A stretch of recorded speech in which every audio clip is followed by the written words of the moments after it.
Louisa.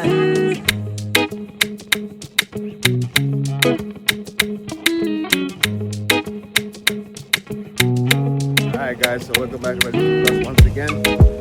So we're in the town known as Williamstead here in Curaçao Island. The last time I was on this island was 34 years ago with my mother, and I decided to come back here just for that sort of nostalgic vibe. I was too young to even remember much of the island, but certainly this has been so far very memorable experience. From the ATVs to swimming with turtles to now walking through this historic town. So what I'm gonna try to find now, I'm gonna try to find the I guess that's a church bell or something. I don't know what that is.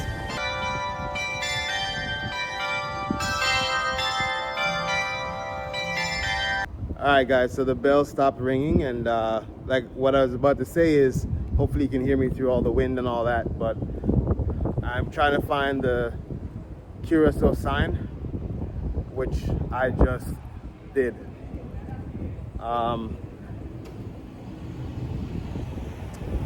As soon as I can get an opportunity to, I'll probably show you. Hold on. Let me get out of the street. It's just like any other sort of port town in the Caribbean, touristy stuff, but that's a sign there.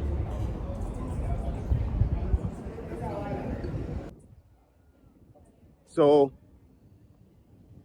a little history about Curaçao that I've discovered is, first and foremost, it's a Dutch-run or a part of the Netherlands. So it's an island owned by the Dutch, basically. One of the more interesting imagery,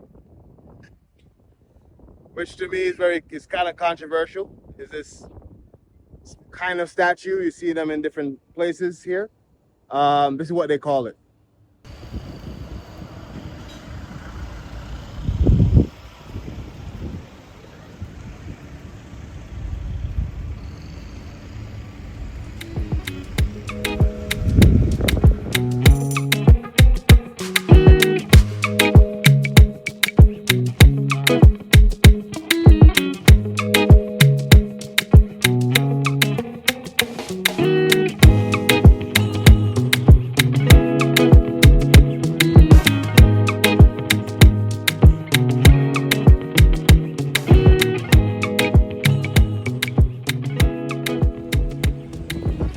Alright guys, so now we're at the area they call the floating market, but it doesn't float anymore.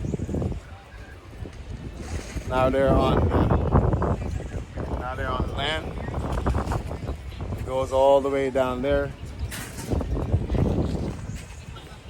Some of the videos I saw, they said that these places. Say hi, Naoka. Hola, ¿cómo está? So some words, some papiamento words, which is the language spoken here, is danka, which is thank you. No, it's danki. Danki, which is thank you. Buen dia, good morning. Bon dia, which is good morning. Bon tarde, which is good evening. I think that's all I remember right now. And I don't know, and bon noche, I guess. I'm not sure. I only know about bon dia, bon tarde, and donkey. That's it. Anyway, enough talking. Let me show you some stuff.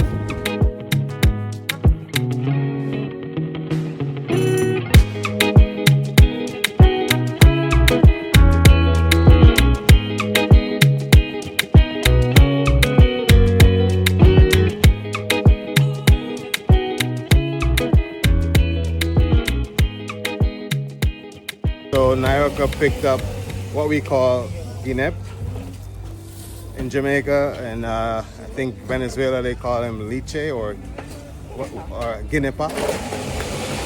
So they got guinepa, and I got fresh papaya that my mom used to eat a lot of in Jamaica as a part of her dietary regimen. So I figured I'd, continue the trend here in Curaçao. And I actually heard someone pronounce the name, like a local pronounce the name. It's a little bit different than the English pronunciation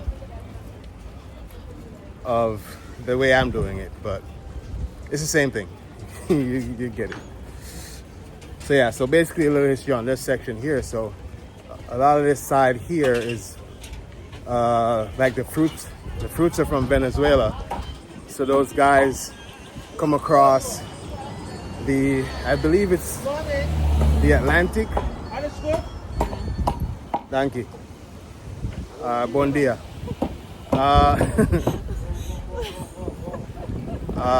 Anyway, I was trying to talk to a local, but I got my words mixed up just now, right, Naoka?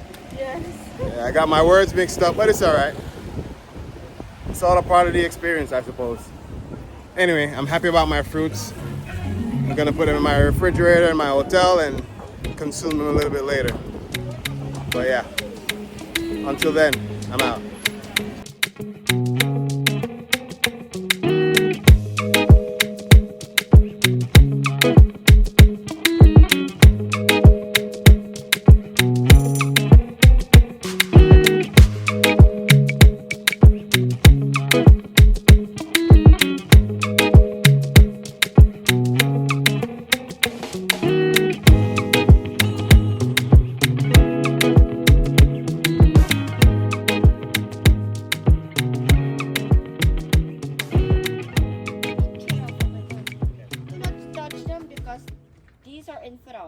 When they go into your body, it splits in two, and you have a fever in the night. So the one that grows like a tree, that is kadush, is the one that we eat over here. Please do not dare each other to touch none of those. Okay?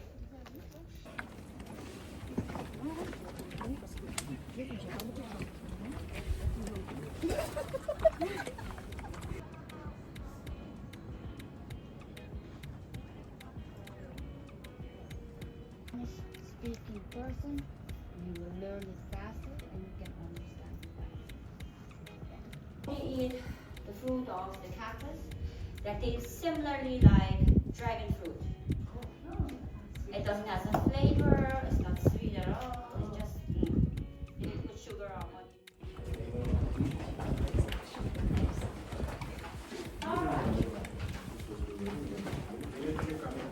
In the cave where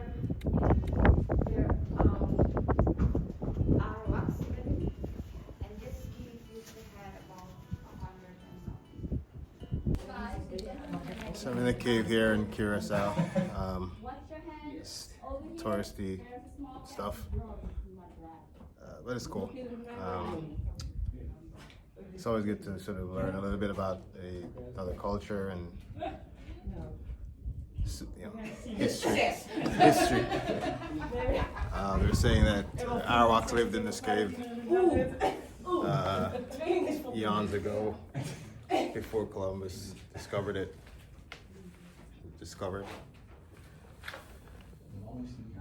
But anyway, let's not get too political. It's a pretty cool spot.